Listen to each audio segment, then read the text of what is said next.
ہوں عاشقان صحابہ، عاشقان اہل بیت، عقائد و نظریات مدینہ مدینہ اچھے ہوں، سترے ہوں، عشق رسول میں رونا آتا ہو، اپنے آقا و مولا صلی اللہ علیہ وسلم کو یاد کر کے وہ روتا ہو، دل میں تقوی ہو، پرہیزگاری ہو، حرام سے بچنے والا ہو، خوف خدا والا ہو، اس کے ساتھ ہم بیٹھے تو صحیح، اثر نہ آئے تو مجھے کہیے گا۔ ایک بزرگ کے بارے میں پڑھ رہا تھا، راہ علم مقتۃ المدینہ کی کتاب ہے، اس میں یہ واقعہ کچھ اس انداز پہ لکھا ہے، خلاصتاً عرض کر رہا ہوں۔ ان کا بیٹا مدرسے پہ پڑھتا تھا، تو وہ کیا کرتے تھے کہ بیٹے کے لیے کھانا مدرسے میں لے جاتے تھے تاکہ بیٹا باہر کا کھانا نہ کھائے، گھر کا کھانا کھائے، تو یہ تقوی کے زیادہ قریب ہے۔ تو یہ جاتے تھے اپنے بیٹے کو مدرسے جا کر ٹفن کھانا دے آتے تھے۔ ایک دن یہ کمرے میں گئے اپنے بیٹے کے، تو دیکھا تو بیٹے کے کمرے میں ہوٹل کی روٹی رکھی تھی، باہر کی روٹی رکھی تھی۔ والد صاحب کو برا لگا، بیٹا میں اتنا دور سے آتا ہوں، آپ کے لیے کھانا لاتا ہوں، روٹی لاتا ہوں، تاکہ آپ بازار کا کھانا نہ کھائیں، تاکہ گھر کا کھانا کھائیں، اور تقوی، پرہیزگاری، روحانیت میں انشاءاللہ آپ کو برکت ملے گی، اضافہ ہوگا، اور آپ یہ گھر کا کھانا جو کہ باہر کی روٹی کھا رہے ہیں۔ تو والد صاحب ناراض ہو کر کھانے لگے، بیٹا پیچھے دوڑا، پیچھے دوڑ کر کہنے لگا، ابا بات تو سنیں۔ کہا کیا بات سنو بیٹا؟ ابو میری بات تو سنیے۔ اب بولو بیٹا۔ ابو وہ میری روٹی نہیں ہے، میرے جو کمرے میں جو میرا دوسرا دوست پڑتا ہے یہ اس کی روٹی، میری روٹی نہیں ہے۔ کہا بیٹا پھر بھی مجھے تکلیف ہوئی۔ کیوں؟ بیٹا اگر تو نیک ہوتا تو تیرے دوست پر بھی تیری نیکی کا اثر پڑتا۔ یہ باپ کی تربیت ہے۔ کیسا باپ تھا یہ بتائیے؟ میں آپ کو والد کو کیسا ہونا چاہیے کے لیے عرض کر رہا ہوں۔ اگر آپ ایک دو باتیں اور بھی لے لیں ساتھ، آج آپ کو کافی ہوم ورک مل رہا ہے، یوں سمجھے آپ اس کو لیں اور انشاءاللہ اس کو آپ پریکٹیکل کریں، اور میرے لیے بھی ہاتھ اٹھا کر دعا کیجئے گا اللہ اس کو بھی عمل کرنے کی توفیق عطا فرمائے۔ ہم سب کو ضرورت ہے نیکی، تقوی اور عمل اختیار کرنے کی۔ سورہ لقمان اگر آپ نے نہیں پڑھی نا تو مہربانی کر کے ایک بار پڑھ لیجئے گا۔ میرے نزدیک ہر باپ کو سورہ لقمان پڑھنی چاہیے۔ سورہ لقمان میں حضرت لقمان رضی اللہ تعالی عنہ نے جو اپنے بیٹے کو نصیحتیں کی ہے نا، ہر باپ کو پڑھنا چاہیے۔ یہ سمجھیے کہ ایک والد کا نصاب، ایک والد کا کیریکولم کہ جو وہ اپنے بیٹے کو دے، یہ سورہ لقمان میں موجود ہے۔ اور اس کو آپ پڑھیں گے تو ترجمہ کے ساتھ تفسیر بہت ضروری ہے۔ تو صراط الجنان آپ کے موبائل میں اگر نہیں ہے تو ڈاؤن لوڈ کر لیجئے گا۔ صراط الجنان یہ تفسیر قرآن ہے، اس کو ڈاؤن لوڈ کر لیں دعوت اسلامی کی ایپ پر جا کر، اور آپ ڈاؤن لوڈ کر سکتے ہیں، فری ڈاؤن لوڈنگ ہے، پیسے بھی نہیں ہے۔ 10 والیوم میں 10 جلدیں، موبائل میں اس کی اپلیکیشن ڈاؤن لوڈ کر لیں آپ۔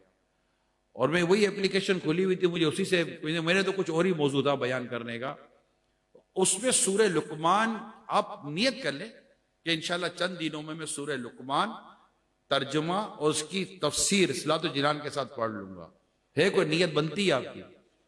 یہ آپ پھر اس کے نوٹس بنا لیں اور اپنے پاس رکھے، آفس میں، کاروبار میں، دکان پر کہیں بیٹھیں گے نا، 4 آدمی آپ کے پاس ملنے آتا ہوں ان سے بات کریں گے، اور میں نے ریاکاری کی نیت نہ ہو نا، دکھاوے کی نیت نہ ہو کہ میں سورہ لقمان پڑھتا ہوں، میں قرآن کریم پڑھتا ہوں، یہ نہیں، اصلاح کی نیت ہو، نیکی کی دعوت کی نیت ہو۔ آپ کے پاس دن میں 10 20 50 لوگ تو آتے ہوں گے نا، بیٹھتے ہوں گے، چائے وائے پیتے ہوں گے، گرین ٹی پیتے ہوں گے، کرتے ہوں گے نا، یار میں نے سورہ لقمان پڑھی ہے، سورہ لقمان کی اس آیت میں نے پڑھا، یہ اس کے نوٹ ہیں۔ آپ بلکہ اب جیسے سورہ لقمان کھولیں گے نا تو جو بھی آپ سورت، جب پیج آپ کے موبائل پر ہوگا نا تو نیچے آپ کے لیے شیئر کا ویسے ہی وہ بنا ہوا ہے آئیکن۔ اب کو تو میں مشورہ یہ دوں گا، آپ پڑھیں، شیئر کا بٹن دبائیں، اور جتنے آپ کے گروپ میں نا سب کو یہ آیت شیئر کر دیں۔ قرآن کریم کی آیت اتنی بڑی نیکی کی دعوت پہنچانے کا ثواب، جو پڑھے گا ثواب ملے گا۔ تو سورہ لقمان میرا مشورہ ہے کہ اس کو آپ لازم پڑھیں۔ الحمدللہ علی احسانی میں نے کئی آیات پڑھی ہیں، اس کو نوٹ بھی کہ میرے پاس بھی محفوظ ہے۔ سودان کا ذکر نبی پاک صلی اللہ علیہ وسلم نے کیا ہے، اور حضرت لقمان ان کا تعلق سودان سے تھا، تو حدیث وہاں موجود ہے، اب میں پوری حدیث مجھے یاد نہیں ہے، لیکن سودان کا ذکر تو سرکار کی زبان سے پاک سے ہوا، اتنا تو میں نے پڑھا ہے۔ اور ان کا تعلق، یہ حضرت لقمان رضی اللہ تعالیٰ عنہ کا تعلق سودان سے ہے، اور قرآن میں ان کے نام کی صورت موجود ہے، تو ان کی فضیلت کتنی زیادہ ہوگی، ان کی باتیں کتنی عظیم ہوگی، جن کو اللہ پاک نے اپنے کلام میں بیان فرمایا ہے کہ لقمان نے اپنے بیٹے سے یہ کہا، لقمان نے اپنے بیٹے سے یہ کہا، اور بیٹے کی ڈائریکٹ بیٹے کو نصیحت ہے۔ تو جتنے بھی والد ہیں جو اس وقت بیٹھے ہوئے ہیں، میں ان تمام والد سے درخواست کرتا ہوں کہ تفسیر صراط الجنان کو لیں اور اس میں سورہ لقمان کو کم از کم ایک بار تفسیر کے ساتھ پڑھ کر آپ دیکھیں اور پھر بتائیے کہ ایک والد کو اپنے بیٹے کو کیا نصیحت کرنی چاہیے. کیونکہ ہمارے ہیں کہ باپ جو بیٹے کو سب سے اچھا تحفہ دیتا ہے وہ اس سے تعلیم و تربیت ہے. کون سی تعلیم، کون سی تربیت، کون سی تعلیم؟ کیا کانٹے پکڑنے کی تعلیم، کانٹے پکڑنے کی تربیت، کہ سنت کے مطابق کھانے کی تعلیم، سنت کے مطابق کھانا کھانے کی تربیت؟ کس تعلیم و تربیت کو ہم تعلیم و تربیت کہتے ہیں؟ بیٹے کو دین، قرآن، حدیث اور ایک شرافت اور ایک اچھی اور ایک نیکی بھری زندگی کی تعلیم و تربیت، یا چالاکی کے ذریعے بزنس کر کے لوگوں کے مال بٹورنے کی تعلیم و تربیت؟ صرف اسکول بھیجنے کی تعلیم و تربیت، یا نماز نہ پڑھنے کی صورت میں نماز کے لیے اٹھانے کی تعلیم و تربیت؟ اپنی بات نہ مانے بیٹا تو غصہ آ جائے، یہ مزاج ہے؟ یا اللہ کی نافرمانی کرے تو برا لگے، یہ مزاج ہے؟ بیٹے کی بدتمیزی تو تب سمجھ میں آتی ہے نا جب ہماری نافرمانی پر اتر آتا ہے کہ بیٹا بات نہیں مان رہا. اللہ کے بندے برسوں گزر گئی اپنے رب کی بات نہیں مانتا، رب کا حکم نہیں مانتا، تب غصہ نہیں آیا. یہ ساری باتیں وہاں میں نظر آئیں گی اور اس سے علاوہ اور نظر آئیں گی. تو یہ پھر انشاءاللہ تعالی گھر بھی بنے گا، ماحول بھی بنے گا. اسی طرح گھر کی عورتیں ہوتی ہیں، ان کو الگ کتابیں دے دیں، پردے کے بارے میں سوال جواب، تو اسلامی بہنوں کی نماز کا طریقہ. آپ بھی اجتماع میں آئیں، ان کو بھی اجتماع میں بھیجیں. گھر کا ماحول انشاءاللہ بن جائے گا اللہ نے چاہا تو. اگر خدا نہ کہتا میاں بیوی میں کوئی ٹینشن ہے، ماں باپ اور اولاد میں کوئی ٹینشن ہے، اس کو دور کرنے کا جو طریقہ ہے نا وہ اسلام کی تعلیم و تربیت ہے. وہ بچے کے دل میں آپ کے لیے ادب پیدا کرائے گی اور آپ کے دل میں بچے کے لیے شفقت پیدا کرائے گی. اور حدیث پاک میں جو اپنے بڑوں کا ادب نہ کرے اور اپنے چھوٹوں پر شفقت نہ کرے وہ ہم میں سے نہیں ہے. سبق کہاں ملا ہمیں؟ حدیث میں، اسلام کی تعلیمات میں. اللہ کریم عمل کرنے کی توفیق عطا فرمائے. صلو علی الحبیب صلی اللہ تعالی علی محمد. میں مبلغ بنوں سنتوں کا، خوب چرچا کروں سنتوں کا، ہو کرم بہر خاک مدینہ. تم دعوت اسلامی کو جانتے ہو کیا ہے؟ صلو علی الحبیب صلی اللہ تعالی علی محمد. جب بندہ سنتا ہے تو سیکھتا ہے اور سیکھتا ہے تو عمل